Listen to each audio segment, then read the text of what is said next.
We're delighted to welcome today Femke Vandenberg. This meeting is being recorded. Femke is from the Erasmus University in Rotterdam, and Femke is studying a PhD and also is a lecturer there. And today is going to talk to us about live streams and the collective potential of digitalized concerts. I first came aware of Femke's work during the first sort of wave of the pandemic, when she wrote an article, The Lonely Raver, which was really interesting, and it was great because it came out very quickly, and used it a lot with the students as well, who really liked it. So anyway, without further ado, I'd like to hand you over to Femke, and then at the end, obviously, there'll be time for questions. You can either ask them through your mic or type them in the chat if you're feeling shy. Okay, thank you. Okay, hello everybody. Yeah, as Katie rightly said, my name is Femke and I am a PhD candidate, actually just finishing my PhD. I'm going to share my screen as well. At Erasmus University in Rotterdam, finishing up a few different ties and then hoping to get the show on the road, if you will. So today I'm going to talk about 3 studies actually. So the Lonely Raver I did in 2020. As Katie also mentioned, it was literally the beginning of lockdown.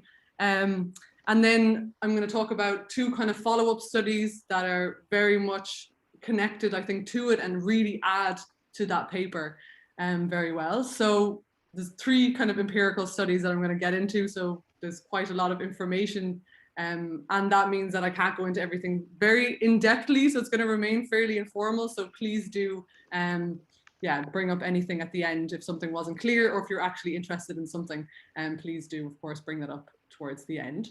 So as you are all very much aware, because you're in this talk today, gigs are important collective experiences where people can go to share the aesthetic experience together. These are social events. These are open spaces where people come to collectively experience live music. But there's another very important way that we can see these kind of collective experiences, and that is as large-scale interaction rituals. So concerts tend to be or have the potential to be seen as very successful large-scale interaction rituals. So I'm going to get into theory straight away.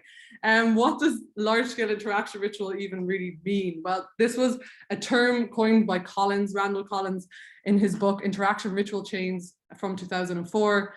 And he describes them as assemblies that are characterized by high levels of collective energy. So these are moments where we get together with a lot of people, and the outcome is this collective energy. So concerts, of course, are a very good example of that. But I think another one is, like, say, football games, the audience of a football game, the crowd there, you can really see this buzz happening among the audience. You can have it also in rallies or marches or protests. I know in Holland anyways, throughout the last few months, we've had a lot of rallies and protests against lockdown measures. So collective effervescence or collective energy, this doesn't necessarily have to be a positive thing. It can also be seen as something negative as well, the energy that is there among the people participating in this activity. So these large-scale interaction rituals, they kind of stand at the other side to what we would consider small-scale interaction rituals. Now, small-scale interaction rituals have the same outcome of this collective energy, but instead of having a large group of people, so a room full of people, it's interpersonal communication. So it's communication between 2 people or a small group of people having an actual conversation. So that is small scale interaction rituals. Now, Randall Collins, he said that actually small scale and large scale interaction rituals, so these what he calls them rituals, because these are the moments of interaction, they work the exact same. And he has a model with ingredients needed and outcomes that happen due to this encounter, and they happen the same, or they work the same model is applicable according to him for both small scale and large scale interaction rituals. So basically, what do you need for an interaction to be successful? And he's very interested in the small scale, so in this interpersonal interaction. So whereas one of his greatest inspirations was Durkheim. Durkheim was interested in this transition from sparsely, densely populated areas to people moving into densely populated areas, and the emotional energy that is created in these densely populated areas. Collins was like, okay, I think that the same thing is also happening when you have two people communicating, interacting in a small one-on-one conversation. So that's what Collins was, I think, most interested in. And he says that there's a number of ingredients that you need for this to be an intense encounter. So an intense, leaving you also with a positive emotional energy. So he said that you need bodily co-presence. That's the first thing here on the table. So you need to be in the same space together. He said you need barriers to the outside. And basically what this means is that you need to be able to identify who is part of the ritual and who is not. So you need to know who is participating. So that's really important as well, according to him. And you also need a mutual focus of attention. So you need to be focused on the same activity. You need to be part of the same conversation, if you will. So that's very much tied into the barriers to the outside. You need to be focused on this same activity and have a shared mood. So you can imagine if somebody's really on a very happy scale and somebody's really not having a great day, your moods are going to kind of crash and you're not going to be able to, what he said, rhythmically entrain. Rhythmic entrainment is when you actually become synchronized, both cognitively and emotionally synchronized. And that's when you get this positive effect, this collective effervescence, if you will, that happens through this feedback of rhythmic entrainment. So you are cognitively and emotionally in tuned with the people that you are interacting with. And this is done through sharing a similar mood and through sharing a mutual focus of attention. These kind of work in a kind of reiterating each other in a sense to really get you on the same mood and emotional level as the person you're interacting with. Now, the outcome, as I said, is this concept of collective effervescence. Is a Durkheim's concept that Collins basically just kind of translates also to be able to say that it works for interpersonal or small scale interaction. And this is really just a collective emotion and collective intense emotion that you feel from participating in an interaction where you have all these various ingredients. Now, not only do you get this collective effervescence, which is the feeling that you have within that moment. So within that moment, you get this collective effervescence, but you're also left with things afterwards. You're left with an intersubjectivity or a group solidarity. So you feel really connected to the person that you've interacted with. You know, if you've had a successful encounter, you feel like you've bonded basically in that encounter. You're also left with this emotional energy. I've said this term already a few times. This emotional energy, this is a new confidence. It's an individual, it's the individual aspect that you get from this encounter, this good feeling, this confidence that you get from, again, having this successful interaction, this intense interaction. You create shared symbols. So you can imagine if we're talking about interpersonal interaction or small scale, this is like an in-joke that you maybe in your conversation, you've made this joke, and then the next time you come together again, you make that joke again and you remember that first time, or maybe it's a funny story that keeps coming up. These are the symbols of the relationship. Durkheim also called them totems. These are the totems, the shared sacred objects that you kind of, in a sense, worship. Worship is, I think, a big word, but basically you come to, you share these symbols with one another that you've developed through these encounters, through these interactions. And standard moralities is basically just ways of protecting you as a group, as a new formed kind of group. You want to protect these symbols that mark your relationship. Now, these, as I said, this is meant to work the same for small and large scale interaction rituals, which is very interesting, I think. The one thing that differs is this idea of rhythmic entrainment. So this rhythmic entrainment, you can imagine, works differently for small scale and large scale interaction rituals. Because on an interpersonal level, when you're talking, this rhythmic entrainment builds through turn taking. You're having a conversation. I say something, the person I'm having that's talking with me says something back. We start to finish each other's sentences. We start to use the same discourse. We show each other that we're paying attention and that we understand by nodding and smiling. That's how you become rhythmically entrained when you're having an interpersonal interaction. You do it through literally turn taking to finishing each other's sentences and making sure that, yeah, you're encouraging them along. This, of course, works very differently for large scale, for concerts or for football games. It's not necessarily a discourse or a turn taking that connects you to the people around you, that creates this intersubjectivity, or this creates the synchronicity among people. It's the fact that you can visually and audibly hear and see people having the same experience as you can, that you can see that their emotional state is similar to yours, and that you can see that they're literally partaking in the same activities as you are, and partaking in also stereotyped formulas, stereotyped activities. This is how you become rhythmically entrained. So it's way more visual and it's way more audible, hearing the sounds of an excited audience, and you can really resonate with that same feeling yourself. So that's how you become rhythmically entrained. So how does this work in concerts then? I've kind of mentioned a few bits already, but the largest part of it is this transition from what also Durkheim calls this area where you don't have a lot of people, so say your home life, your work life, you move to a concert situation. So you're suddenly surrounded by a lot of people. The social morphological composition of the people, the fact that there's walls and that you're in this location together with the ratio of people per space is very high.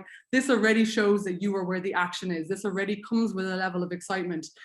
So that's one thing why concerts are so successful in creating successful large-scale interaction rituals. Of course, concerts have their shared symbols. We know so many music communities where there is literal things you wear, like safety pins in your ear, or hairstyles, or symbols that you actually do to show that you are a member of this community. So these shared symbols are really, really obvious. And also the boundaries, I think, are very clear. So we have bouncers at the door, not letting people in who wear certain types of shoes, or at a festival, you literally have festival fences that show that we are taking part in this ritual, and the people who are at the other side of the fence or the other side of the wall, they are clearly not taking part. So it's very easy to see who is actually taking part in this ritual. Of course, you have the music. This is something that really helps in the generation or the fostering of rhythmic entrainment, creating a sonic bond very quickly. And the effect of music in creating rhythmic entrainment is seen in all types of large-scale interaction rituals. Again, you can think of football games or marches or rallies. These kind of large-scale interaction rituals use music to actually entrain the people there. So for an event like concerts, music is of course inherently part of the activity. So these are the fact that music is playing. This is what literally gets everybody swaying to the same beat, and also listening to the same music. So through music, you also embody a certain type of emotion purely because of the music you're listening to, whether it be like a sad song, a ballad, or something high energy like electronic kind of dance music. You literally you get on the same pace, on the same rhythm through the music, getting this sonic bond, if you will. I would also like to mention, so these are sacred moments, again coming from a kind of Durkheimian kind of concept, that they really stand opposed to the more profane or mundane aspects of everyday life. And people go to concerts actually knowing that they are going to take part in a successful ritual. One of the reasons why we go to concerts is that we know that we're going to there experience a successful interaction ritual. Of course, we don't use these terms, but you know that you're going to get this buzz. You know that you're going to go there and you're going to experience the people. And interestingly, of course, this, I think anyways, myself, that this doesn't happen for every type of genre of music, which is something that I'm also really interested in myself, but that in a large portion of music, especially popular music, is that the experience of being in a successful ritual is one of the reasons why you actually go to music concerts. So my research was then really focused on what happens when this goes online. I was researching music concerts before COVID. I was researching the experience of live music. And then when everything went online, I was very curious to know, well, what actually happens to the experience and can you get collective effervescence? So live streams, of course, became very popular in the first lockdown. Artists have been sharing their music online, of course, for generations, but it tended to be recorded music, and live music was something really of the physical world. At least, of course, there was some live streams happening, but it definitely wasn't as popular as we saw in that first month of lockdown, or that first summer. So in that first summer, YouTube Live, live music on YouTube Live went up 45%. Live music on Facebook Live went up 50%, and on Twitch, it went 350% literally in the first month of lockdown. So you see this extreme acceleration of live streams happening during the first months of lockdown, which I'm sure is not a surprise to any of you. But yeah, we will get a little bit more into this as well later. So interestingly, Collins and also Goffman were very adamant that you cannot have a successful interaction ritual online. So he was really adamant that this model that I was also showing in the beginning, this is reserved for physical encounters, and you can't get this emotional energy or rhythmic entrainment online at all. Now, he was writing this book in 2004, and of course, since then, there's been a lot of people who have really tried to challenge this and say, okay, no, actually, we think that there are rituals happening, there is ritual activity or ritual interaction taking place in gameplay, in dating online, social media, and online forums.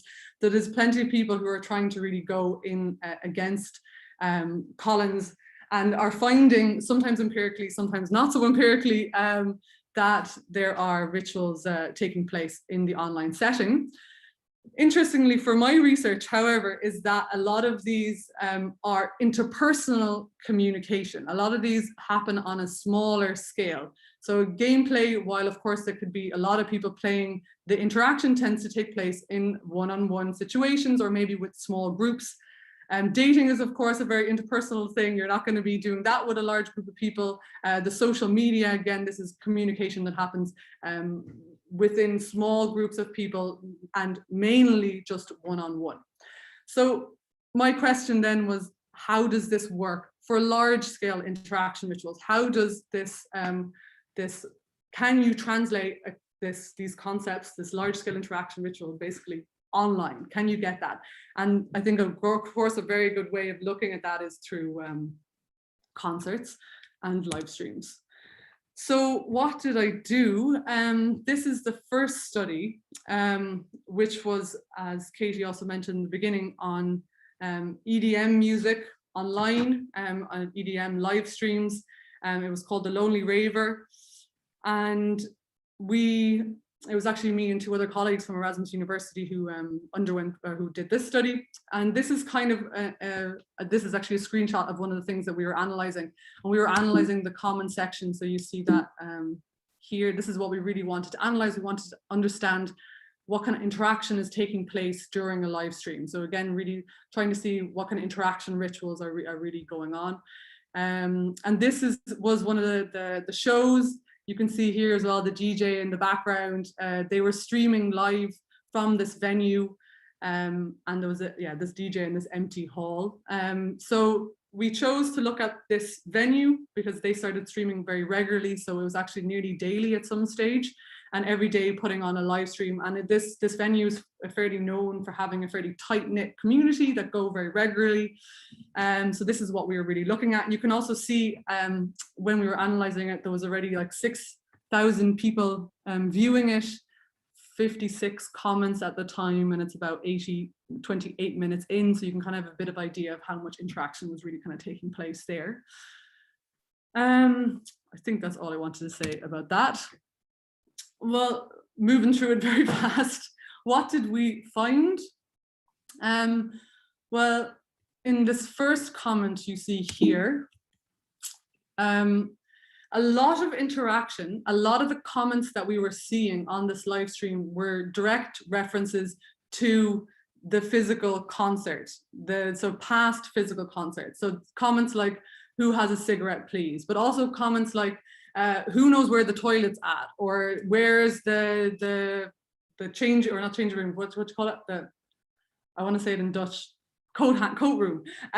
Where's the toilet? I'll see you at the left of the stage. So a lot of these comments were literally direct references to what was happening in the physical concert setting.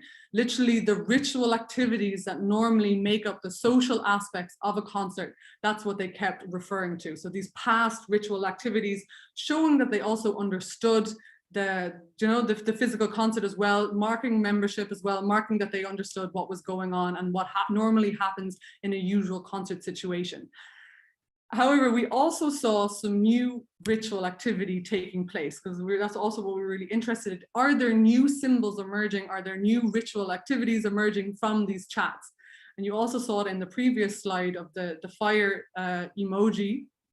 And this was a symbol that they really like to use, this fire emoji. And interestingly, this devil or the fire isn't something that is directly related to a physical concert, right? So you're not seeing guys in EDM concerts walking around with masks, devil masks, or fire, unless you're maybe at a Prodigy concert and they play Firestarter or something like that. It's not a direct reference to the physical concert.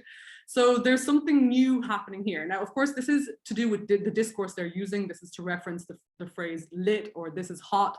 And normally these comments in this stream, as you see here, so this was happening in between 7 seconds, basically. And there's a stream of comments. This was happening at the drop, or at the height of kind of a track, then you'd see this. So interestingly, it was something new that is actually kind of unique to this online session, a symbol that is unique to this kind of group. However, it was never longer than for max 5 comments. So this stream of comments that you see would never really, it wouldn't be like a whole page. It wouldn't be like everybody in the whole chat, not the 7,000 people were commenting this at the same time, but you do see that they are in some way reiterating one another and very much being kind of reflexive of the fact that they're using these symbols. But it's very different to leave one comment within 5 people kind of interacting collectively than interacting with 6,000 people at a concert simultaneously, right? So you could see that there was already, okay, there is some collective interaction happening here, there are some new symbols happening, but it's not quite the same. And that was also reiterated again. And sorry for this is Dutch, but I'll translate it for you.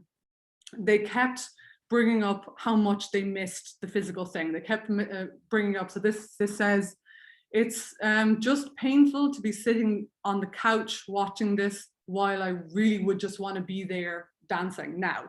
That's basically what it says.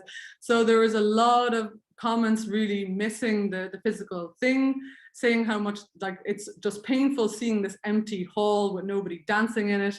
And that really shows that there's something missing in this online experience, something that they aren't getting from interacting online and just watching this thing collectively as a group online. It's not the same. Now, this is kind of the summary of this paper. And immediately we were kind of wondering, okay, well, this is very interesting, but there's different things missing in this story. So the first thing was like, okay, well, what about other genres? What about other audiences? This is, of course, a group that really is known for their longing for collective effervescence, or their longing for collective assembly, in a sense, like ravers, EDM lovers. It's all about actually being there in the audience together and experiencing something together. What about maybe, for example, classical music? How does that work? How did they interact in these chats? So we did a follow-up study where we did basically the exact same setup. We looked at 2 venues, a classical music venue in Amsterdam, and also it's a Dutch folk kind of group that I'm personally also quite interested in. It's like a Dutch Schlager, like and we chose these because their behaviors normally, their genre conventions are normally very different. So the way the audience behaves, interacts during a concert situation is very different. So we were really interested in knowing what happens to the behavior online.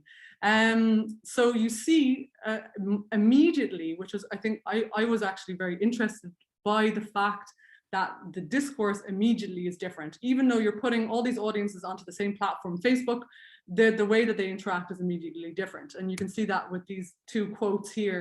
This is just kind of a summary of what the chat basically looked like.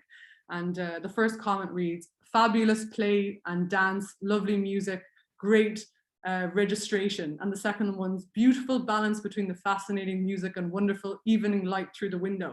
So you immediately see that it's far more articulate. They're really also describing the music. They're describing the compositions. They're using nearly a Bradusian aesthetic disposition, really using discourse that describes like you nearly would a painting, like fascinating music, wonderful evening light, like very much showing that they're articulate as well. And also asking, I don't have a comment here, but they were asking a lot of questions to the artist, showing that they were really at least wanted to learn, maybe not necessarily.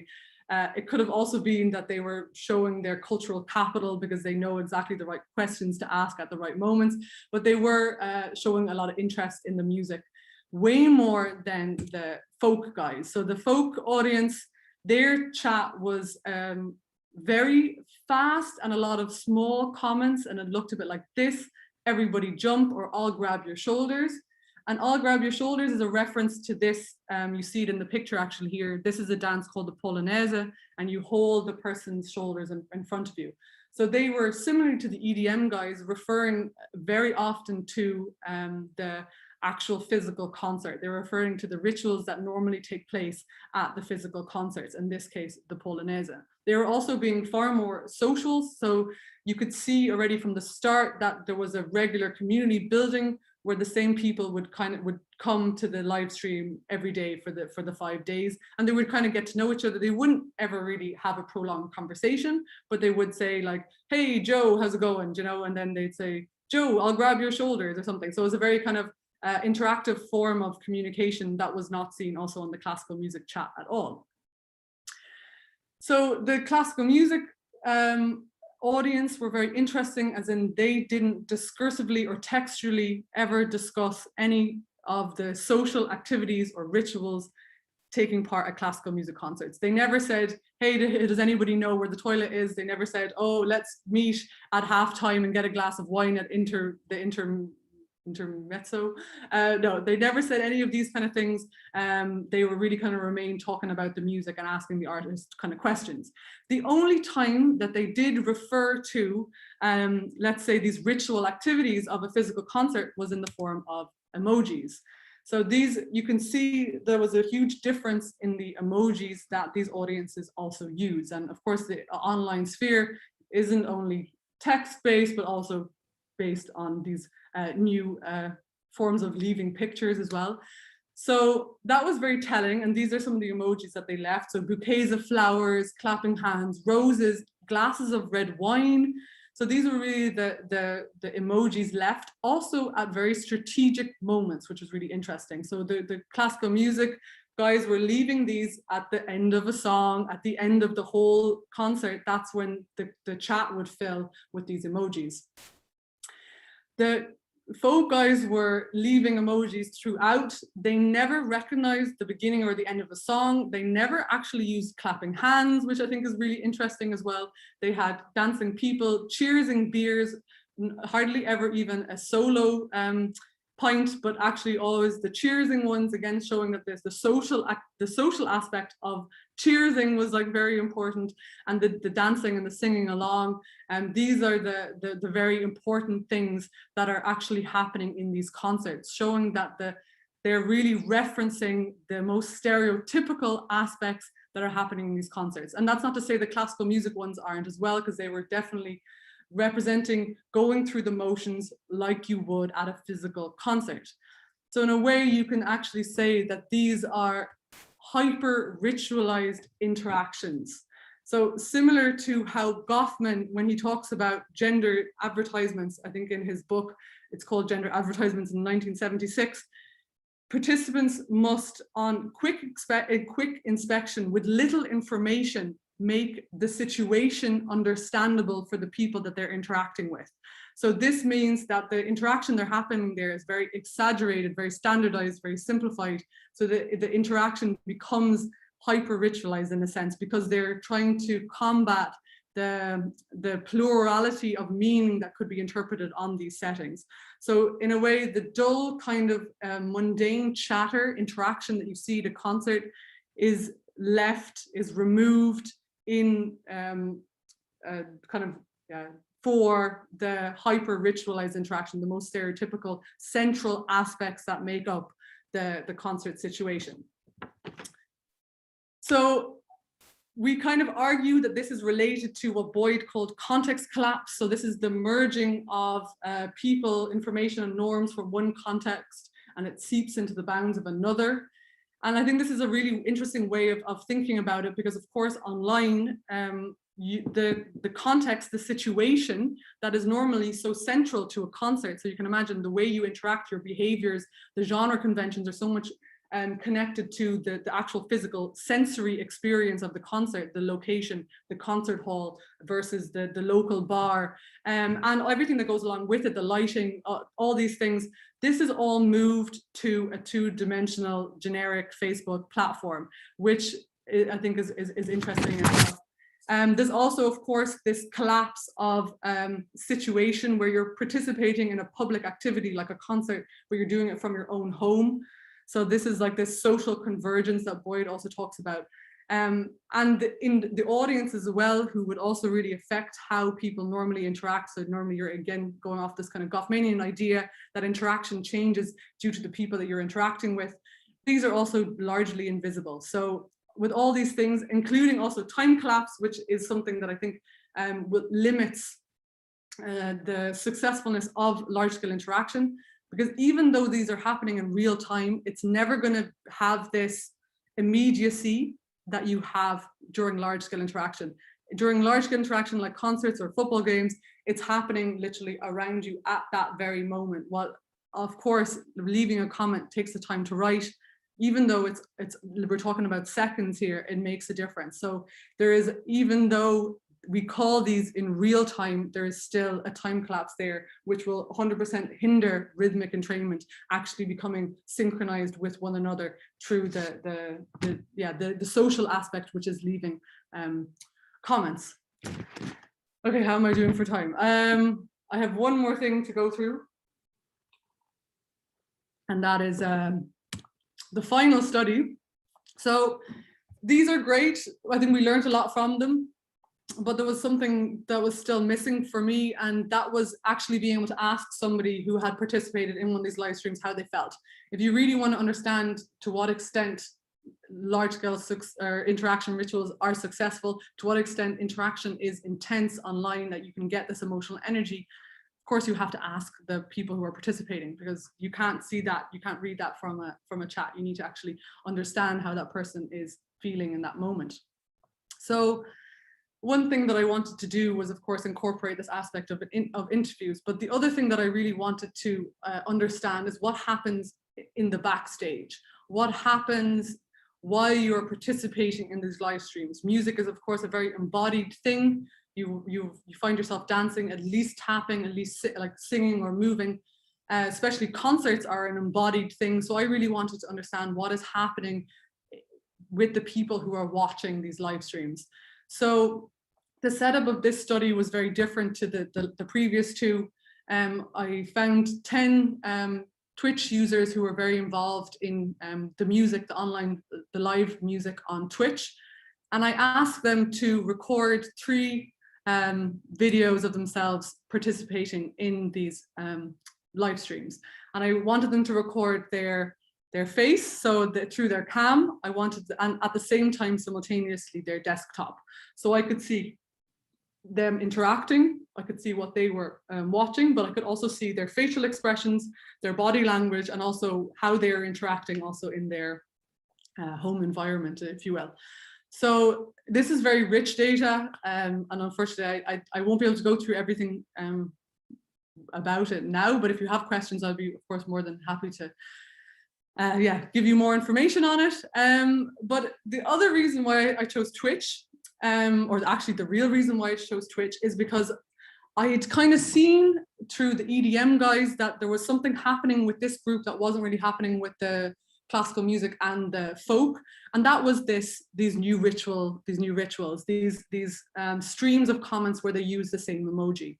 And I'd heard that this was something that was happening very often in Twitch, that you'd have these streams of comments all using the same emote, is what they call them. And I found that really fascinating, and I went and did a little bit of reading, and people or scholars were already calling this crowd speak. They were saying on Twitch, you have this thing called crowd speak because the chat moves so fast that you can't actually interact really with one another, because you literally have so many people commenting at the same time that all it really is crowd speak. It's not like you can't really have interpersonal communications because it moves so fast. You just have to kind of throw in a comment. And that's, of course, was very interesting. I was like, okay, well, that sounds like, if I'm going to find collective interaction happening anywhere online, this is going to be the place. And then on top of that, actually interacting with music, well, then this is definitely going to have to be the place where I'm going to find large-scale interaction rituals. So that was kind of one of the reasons why I decided to look at Twitch. And here is, I think, a perfect example of what I was kind of talking about there. So this is one of my respondents. This is what the data I was looking at actually looked like. Oh yeah, to mention one more thing for the methodology kind of section. So I had 3 of these three about hour-long videos per respondent. So I had 10 videos, so I had about 30 hours of video footage. And then on top of that, I used their videos as a video elicitation tool. So while I was interviewing them, I would stop the video at certain aspects where they interact with the chat or the artist or their surroundings and ask them basically, how do you feel about this? How was this interaction for you? What did you get out of it? What meaning, what, these kind of things. So basically I could use these videos also really to rejig their memory. So stuff that maybe they would never really remember in an interview, I could really point it out and actually say, okay, well, do you remember this? What actually was happening there? So that was also something that, I forgot to mention. So this was one of my respondents. And here you see the comment section on your right is just full of, it's a Dutch word, it's druifjes, but it means grape. And this is a complete in-joke because this has nothing to do with the music genre whatsoever. This is literally an in-joke for this community, all leaving these grapes at the same time when the streamer says something. So the streamer, he's a DJ, he was DJing, he said something and the whole stream goes crazy and they just leave like millions and millions of these grapes. So this was a regular occurrence that this happened, this crowd speak, and there's also using the same symbol that had nothing to do with the genre. That happens really, really regularly. However, when I then see their facial expressions, even when they're joining in on this train, or their body language when they're leaving a comment and they know the in-joke, it is super minor. There is like no change in facial expression. There's no movement even before, but like, it's just like, okay, yeah, I know now I'm going to leave this grape. That's kind of the way I should do it. And then when I asked them about it also in the interview, most of them would say, yeah, it's a bit of fun. You know, it's nice to leave an emoji and to be in on the joke, but it's nothing really more than that. So immediately for me, it was like aware that there was no, they are collectively acting on something. And they were also saying, okay, well, it's kind of nice because you know that everybody's thinking the same way as you are, but it's nowhere near the same as standing in the middle of a huge crowd of people, basically. So the times when interaction was the most intense and was the most meaningful was when they were interacting with somebody they actually knew. So in some occasions they'd have a Zoom chat open, or Discord, which is another thing that gamers use very often, or they'd have a WhatsApp and they'd be interacting with people they know from the physical world in a sense. And that's when interaction was the most meaningful. That's when I could really see them also, their facial expressions really change, really move either towards or away from the screen. And also when I was asking them about it, they'd really explain, oh, well, then you're really sharing the moment with somebody. Then it's really a meaningful interaction because you're actually sharing this encounter. And the next time you meet over a cup of coffee, you can laugh about, oh, wasn't that so funny when this and this happened on the stream. So these were really the most meaningful interactions. That's not to say that they didn't make friends, because they definitely made some friends also on the in these chats, because they would participate fairly regularly. And they would talk about these also as nice encounters. But there, again, whenever they did have these encounters, there was very little emotional release happening there, which I think is really interesting. The second thing that I want to bring up was what was so nice about this data is you could see what they were doing behind the scenes, right? So this guy, he was really focused on Twitch. So he would sit there and you'd have a few different actually concerts, if you will, or live music going on at the same time, and he would switch between them, and you'd have kind of connections with all these different people, and he'd be like, you know, jumping in, jumping out and saying hello. This girl was also very interesting. She would spend her time either sitting on her bed, where she would be chatting on her phone or on her iPad, reading a book. She'd be cleaning her room, and then she'd come back and she'd enthusiastically write something again. Something, if she recognized the song, she'd get up and she'd dance a little bit, and then she'd sit down again. But what you really notice is that for a lot of these respondents, music, or the stream was a secondary activity. So that actually what they were doing was more important. So this is one of my respondents. She spent the whole stream, or one of the streams, just cooking and having it on the background, or eating or studying or even working. So there was a ubiquitous form of listening going on there that you have similarly with recorded music. So while the live aspect was really nice, it was nearly treated more like a radio station. They liked the fact that the artist would interact quite openly with the chat, and the artist would do a lot of also just chatting about themselves, and you'd really get to know the artist, and it was always on. That was also one of the reasons why they didn't feel the need to participate very heavily or engage very heavily, because they know that tomorrow it's going to be on again. So they basically, these streamers stream a few times a week, and they're like, so it's like a radio station. It's on in the background. Sometimes you'd engage, sometimes you wouldn't, which is of course a very different form of engagement than what you find at a concert. So this is it's really like a secondary thing, like having a radio on in the background, predominant because there isn't so much pressure to sit there and interact with the social aspect of the chat. Also, really interestingly, the girl who you see at the top there, she would dance. She was one of the only ones that would really engage with the music. Some of the other ones would tap their head or nod or like sway, but she would actually get up and dance. When she did, she would actually close her laptop so she couldn't see the chat. So whenever she was engaging with the music, the social aspect of the chat would kind of be hidden. So these were two things that were completely separate. You had the social aspect and the music aspect, which normally at a concert kind of goes together. So that was another thing. I could talk about this for a very long time. There was plenty of things to say, but I will wrap it up because I think I've done enough talking. So what can we really say about the success of interaction online? Well, interaction tends to be more successful in small scale encounters, specifically with people you know. So interaction will be the most meaningful and the most intense when you're interacting with just a person one-on-one and with somebody that you know also from the physical realm. So you can, again, share these moments in a sense.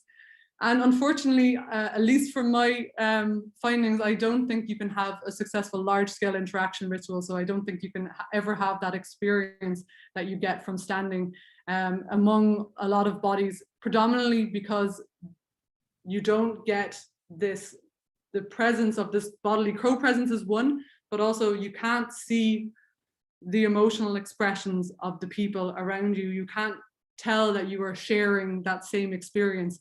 And this is also largely to do with anonymity online.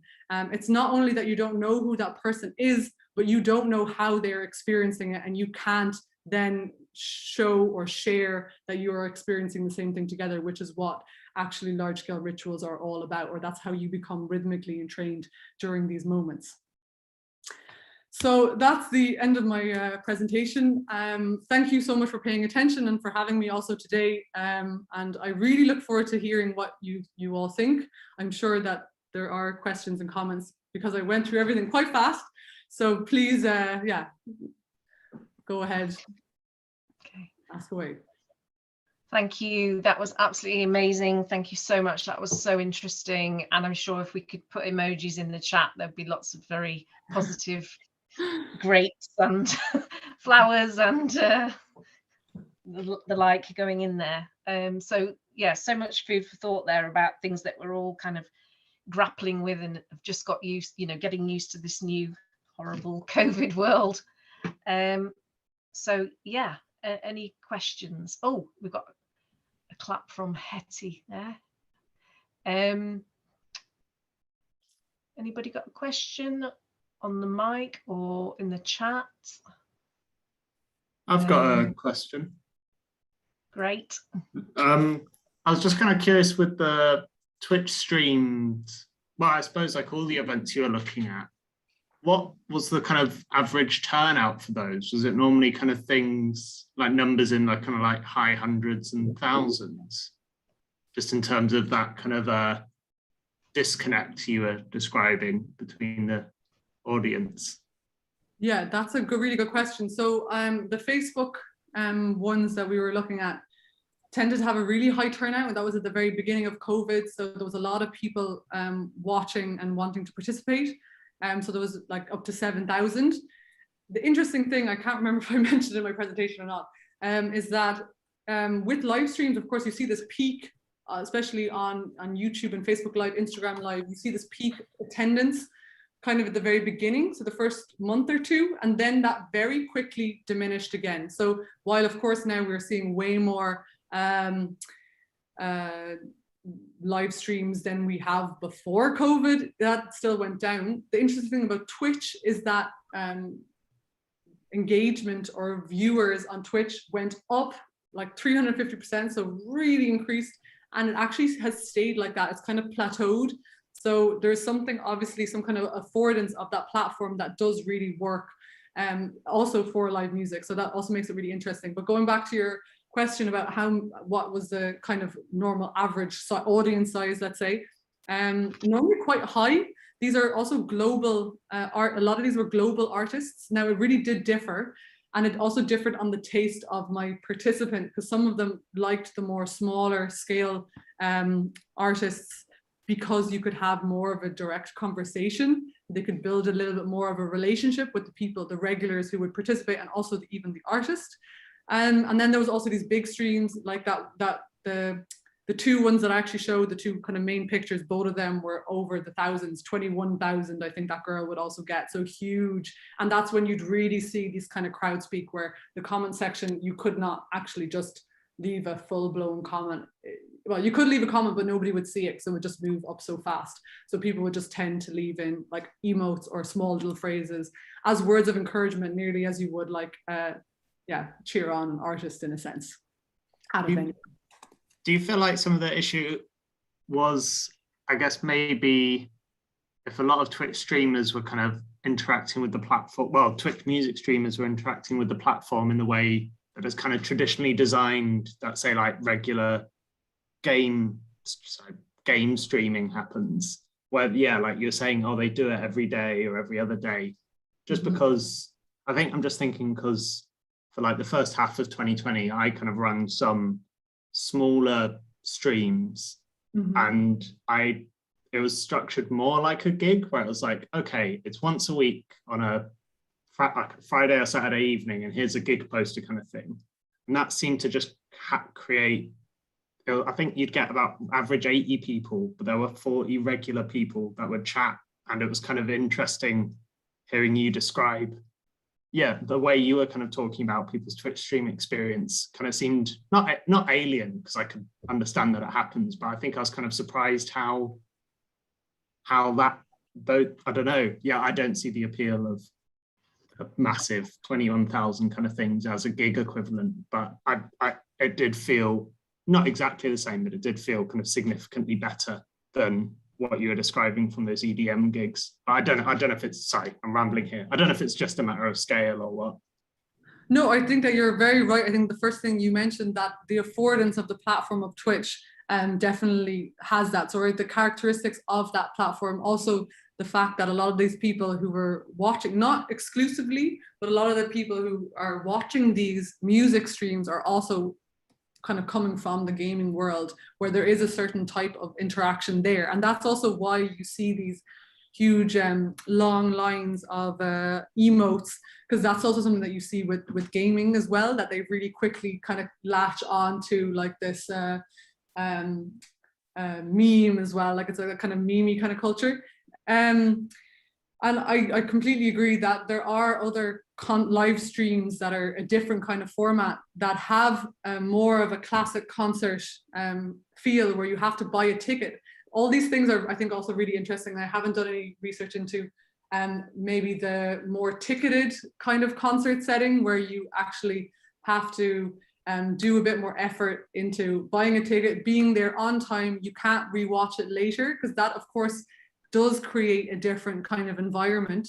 And it's also really interesting to hear you say that you saw that there was a few regular attendants who actually did communicate. So the social aspect was also there. So I do find that really interesting, yeah. Okay, great. We have a question from Kirsty, 5. Hiya. Great talk. Firstly, I really enjoyed it. I just found myself sort of comparing what you found with what I generally noticed in, I guess, as an attendee in live streams in the UK, largely in kind of punk settings, and lots of it kind of overlapped. But one of the things that I wanted to ask about, and I kind of noticed a lot in just as going to things, was the potential for performer audience interaction. Like I know in the sort of smaller streams I went to, there was lots of people watching the track and sort of forgetting their guitar chord or something like that, and like this sense of it almost like weirdly interrupting the performance. I imagine it's not the case with the classical music performance because they probably can't see it, but just wondered whether there were any sort of interactive dynamics like that in the context you look at. So yeah, specifically with the Twitch, it was really interactive. Like that was the platform's kind of made for that. So depending on the artist, sometimes they would be very interactive, like play a song or ask for requests, or sometimes even sing out comments. Like I know there was a few ones that was like a live band, and then you could comment in the chat, and then so they would sing actually what the chat was saying. So that's super interactive. Then it's nearly participatory, that you can actually participate in the music that is being made. And then for the rest, the ones that I was looking at weren't that interactive. They were more trying to be kind of getting onto what that other question was first, more of a concert. It was the beginning of COVID, and they were really trying to nearly, in a sense, I wouldn't say replace, but stand in as a good substitute to what wasn't able to happen in the real world. Yeah. That's great. Thank you. Yeah, but the idea of the interactive part also, say for example on Twitch, is really interesting, because the hierarchy between artist audience is completely diminished. You know, normally you idolize the artist and they're standing on the stage, but on Twitch you see that is far more level, that there's this, like, the hierarchy divide between artist audiences is a lot lower on a lot of these cases, because the artist would actually reply to comments and stuff like that. Can I say something there? Quick, just I just find that interesting, because I just wrote a paper that kind of said not exactly the opposite of that in general, but I was specifically talking about like how it kind of damaged improvised music and in noise music kind of context, where that kind of that music specifically allows for this very non-hierarchical space where like you can't really disrupt it or make it go wrong, because it is already kind of music in a disorganized way. And kind of, I thought one of the biggest shames of streamed gigs and pre-recording stuff compared to live elements was that capacity for like disruption, where like it kind of almost feels like the artist is almost more protected from disruption, where like I suppose like, oh, there is interaction, but it's, I suppose, very, very constructed. Like you were saying, that band that did songs about comments and things, it's a very kind of, it was way more of a one-way interaction. I don't know. No, I agree. I think that in most of these contexts, it is the hierarchy is for sure even greater. The artist is untouchable, and I can imagine that is a disadvantage for both parties, that the communication between artist and audience isn't there. Like, of course, for an artist, they feed off the energy of an audience, and of course an audience feed off the energy of an artist. And if that isn't there because there's a scream in the way, I know there's a lot of artists who tried other things, like doing a Zoom thing at the same time, so that you could see all, like maybe a section of your audience online. So there were artists who were trying to get, I suppose, around those kind of issues. But in general, yeah, the artist is even more untouchable. And you feel, I can imagine, again, going back to this idea of context collapse, that you feel like that you are even more reserved or far away from the actual happening, because you have to imagine, or you can all imagine, you've all seen it, participating from your own home, this mundane, profane life where you also have been spending 100% of your time. Well, I think England's a bit more open than Holland has been, but I've been literally in my home 24/7 for the last 2 years. So it's not very exciting to participate in a gig from your normal space. Like, one of the exciting things about going to a gig is, of course, leaving your house and going out and meeting people and being in a venue that you don't know and stuff. But going back onto, interesting that you wrote a paper on it, and I would kind of argue that on Twitch it's a bit different, that they really do, because of course these artists are making money. This is also the other side of it, through interacting with this audience. I don't really get into it in my paper, or I didn't get into this presentation, but the way that Twitch works is that you want people to subscribe to your channel, you want people to donate basically to you. So this is really a new way for also young artists, and you see a lot of more amateur artists also joining this platform and making a fan base, starting kind of grassroots, kind of bottom up, and then making money through it. But of course, if you want to make money through it, you got to be really nice, and you got to try and engage your audience as much as possible. So they really try and have this communication, this dialogue with the people, and really, you know, get them on board, make this community kind of happen. So it is, I think I don't know if they can disturb it, but they can definitely make it difficult for the artist, I suppose. And they can also like add, like you saw in that one screenshot with the grapes on the thing, but sometimes they can throw things onto the screen and stuff like that. So it is fairly interactive.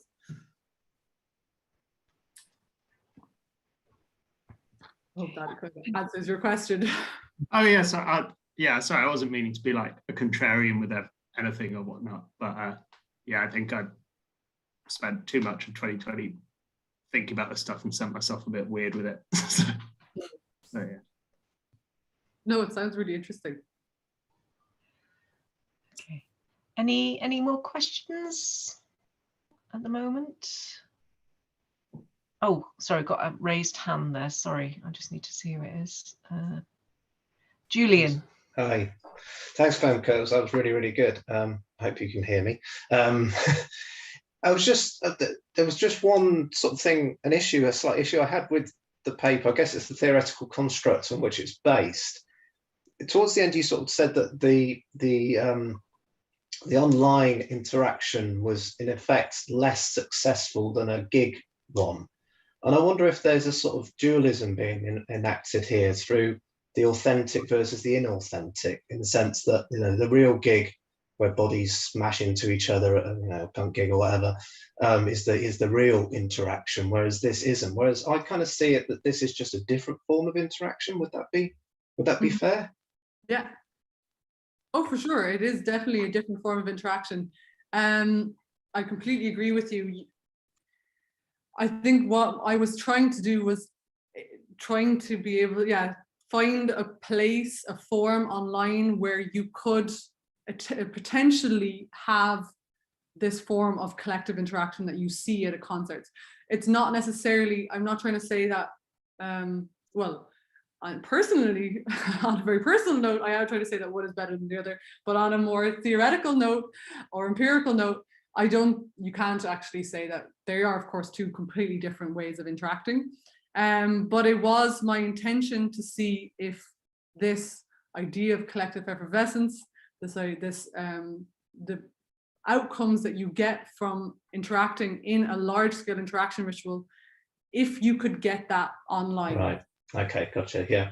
That is really what I was trying to do. And I actually thought that a platform like Twitch would be a perfect place. And actually I was going into that research really hoping to find that you could get this real collective feeling by actually seeing all these people also writing, sharing also these new symbols that were forming there and interacting and forming also community, an actual community. But I really don't think that that's the case. This form of interaction that you get in the physical realm isn't possible online. That's not to say that there isn't a positive aspect of it or something good that's happening there, because otherwise people wouldn't do it, right? Otherwise nobody would use it. So there's definitely something happening there that is enough and really valued by a lot of people, because otherwise you wouldn't go at all. Brilliant, thank you. And just one subsidiary question, because I'm going to regret not asking. Why grapes? I just have to ask that question, or else I'm going to just go away thinking, why are they chucking grapes on the screen? This is a perfect example of one of those kind of in-jokes that I, as an outsider who isn't part of the community, is not going to be able to get. There is clear symbolic boundaries that me and also you, sorry, Julian, are not cool enough to understand the discourse that is happening. I definitely wouldn't be cool enough to understand why grapes. I had to ask that question, but thank you very much and brilliant. Cheers. Mm-hmm. Any other questions at the moment? I've just got a question just about your own PhD. I just wondered if you had already intended to research live streams before the pandemic, or whether you had to sort of change what you were researching because of the pandemic. Yeah, that's a good question. I have to change my research. So I was actually researching the experience of live music for various audiences. So I actually wanted to know the collective and emotional experience for different genres and the audiences that are connected to it. So I was really looking at the difference in experience between classical music, folk music, and different other genres, and going to concerts, doing surveys, doing interviews, doing observations, all those kind of things that are fun to do as a beginning PhD. And then I think within a year, lockdown happened. So I decided actually nearly immediately, because that's when I wrote the Lonely Raver paper, that I was interested to understand how that actually worked in an online setting, because I was already using these concepts. At least I was looking very much at collective effervescence, a collective energy, the difference between a more interpersonal or a more individual experience, reflective experience that classical music audiences have, versus this highly collective engagement, participatory action that you see at specifically these kind of folk concerts, but a lot of pop concerts too. So that was what I was interested in before, and then I was like, okay, well, how does this work online? And actually I think that it's added to my PhD in a sense, because you really see these social mechanisms even enhanced, like what I was also kind of showing today, this hyper ritualized interaction happens online. So in a way it was a very interesting development for my PhD that COVID happened. Every cloud and all that. Yeah. At the time it wasn't fun, but now when I looking back on it, I was like, oh yeah. That's interesting. That's really